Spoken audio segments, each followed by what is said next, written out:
চলো আজ তোমাদের আমার প্রিয় একটা খাবারের কথা বলি। লুচি। আমার মতন লুচি খেতে অনেকেই ভালোবাসে। লুচি খেতে যে আমার কি ভালো লাগে, কিন্তু আগে তো প্রায় খাওয়া হতো, কিন্তু এখন আর অতটা বেশি খাওয়া হয় না। তবে যে দিনগুলোতে পুজো পাশা থাকে সেদিন কিন্তু লুচির অন্যথা হয় না। আর লুচির সঙ্গে এই নিরামিষ টকটক আলুর তরকারি, যা ছাড়া খাওয়া আমার একেবারেই জমবে না। সকাল সকাল পুজো দিয়ে চলে এসেছি, মানে ওই 11:30 নাগাদ। তারপর দুপুরবেলা খেয়েছিলাম আম, দুধ, ওটস, কলা এইসবই।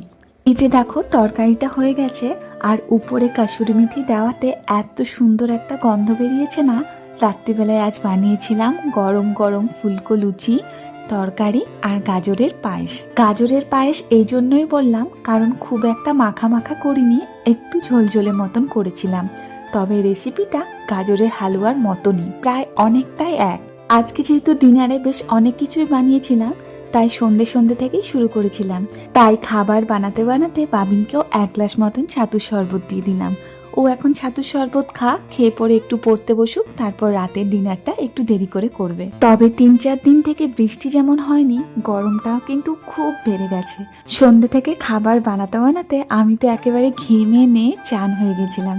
যাই হোক, আমার খাবার বানানো কমপ্লিট। এই যে আমার খাবারটাও আমি বেড়ে নিয়েছি। চলো এবার তাহলে খেয়ে নিই।